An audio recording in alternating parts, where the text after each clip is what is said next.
Halo teman-teman, perkenalkan kami dari kelompok 4. Nama saya Farlin Metan. Nama saya Gloria Irene Tahun. Saya Tabita Bekamoy. Nama saya Nikolaus Augusto Yandro Abi. Pada video ini kami akan menjelaskan tentang energi dalam kehidupan. Selamat menyaksikan. Energi alami adalah energi yang berasal dari alam dan dapat dimanfaatkan oleh manusia. Energi ini dapat diperoleh dari sumber daya alam yang tersedia secara berlimpah di bumi seperti matahari, angin, udara, dan juga panas bumi. Energi alami adalah energi yang berasal dari sumber daya alam yang tersedia di sekitar kita. Energi ini dapat dimanfaatkan tanpa merusak lingkungan dan juga sangat penting dalam kehidupan sehari-hari. Yang pertama, kita akan membahas mengenai energi matahari. Jadi, matahari adalah sumber energi utama bagi bumi. Energi yang dihasilkan oleh matahari dapat berupa cahaya dan juga panas yang dapat dimanfaatkan untuk berbagai keperluan sehari-hari, seperti dapat menghasilkan listrik, mengeringkan pakaian, dan juga mendukung pertumbuhan tanaman melalui proses fotosintesis. Adapun manfaat dari energi matahari, yaitu yang pertama, menghasilkan listrik melalui panel surya. Manfaat yang kedua yaitu energi matahari dapat digunakan untuk mengeringkan hasil panen seperti mengeringkan padi dan juga mengeringkan ikan. Manfaat yang ketiga yaitu energi matahari dapat memanaskan air menggunakan pemanas air bertenaga surya. Yang keempat yaitu energi matahari mendukung aktivitas pertanian dan juga perikanan. Yang berikut, kita akan membahas mengenai kelebihan dan juga kekurangan dari energi matahari.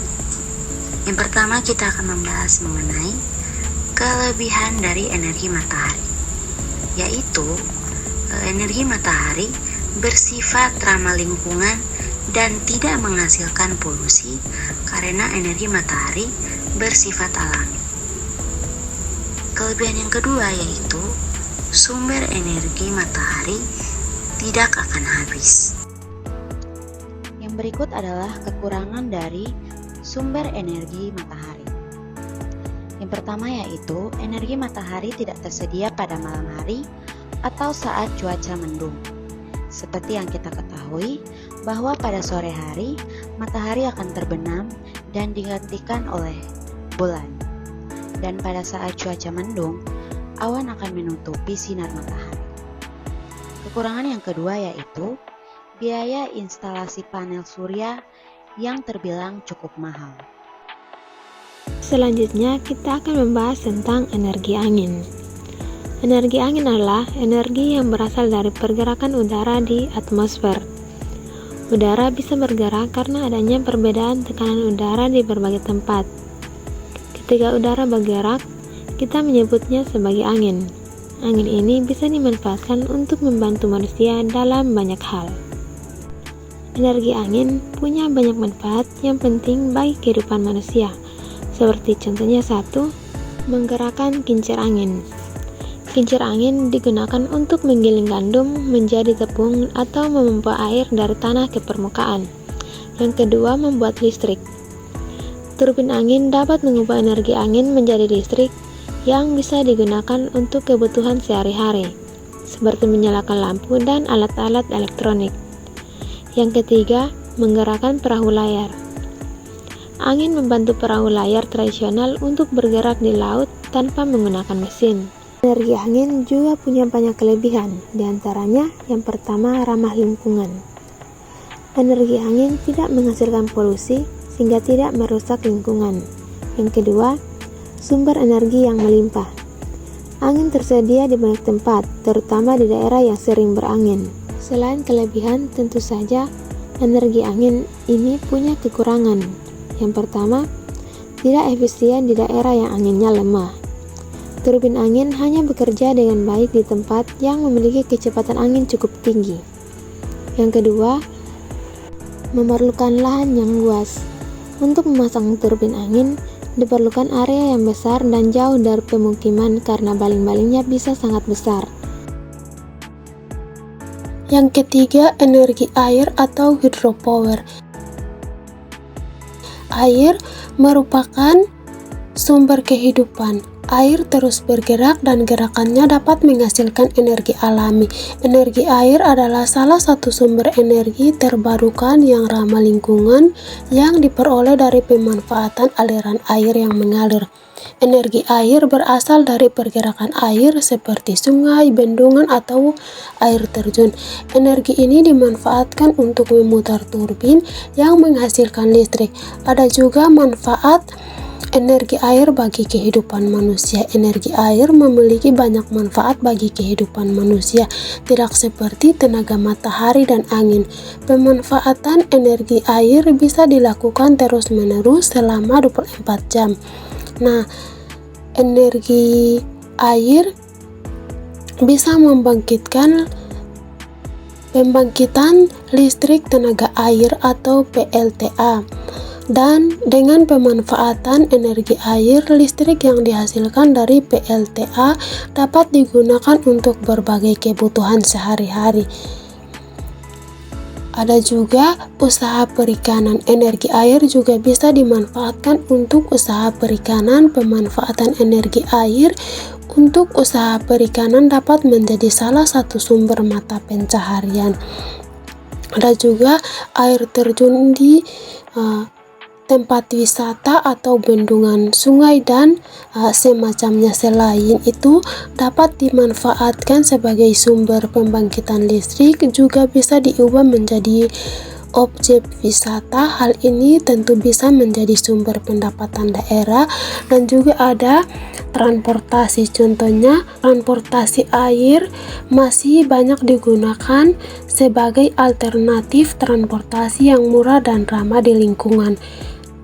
Pengairan lahan pertanian melalui imigrasi juga digunakan dalam pengelolaan air bersih. Nah, kelebihannya yaitu tidak menghasilkan polusi, sumber energi yang dapat diperbaharui dan tersedia secara melimpah.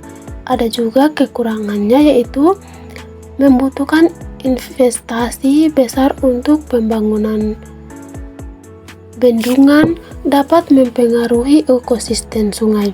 Contohnya aktivitas pembelajaran, membuat turbin air sederhana menggunakan botol plastik, dan mempelajari cara kerja air yang jatuh untuk memutarnya. 4. Energi panas bumi atau geothermal. Energi panas bumi adalah energi yang terbentuk secara alami di dalam bumi dan berasal dari panas yang terperangkap di kerak bumi. Panas ini berasal dari beberapa sumber, yaitu aktivitas tektonik yang terjadi sejak bumi terbentuk, panas matahari yang diserap oleh permukaan bumi, sisa-sisa panas dari pembentukan bumi, dan peluruhan unsur-unsur radioaktif di dalam inti bumi. Energi panas bumi dapat dimanfaatkan sebagai sumber energi yang ramah lingkungan dan dapat diperbaharui. Pemanfaatan energi panas bumi dapat dilakukan dengan cara 1. Pembangkit listrik tenaga panas bumi atau PLTP.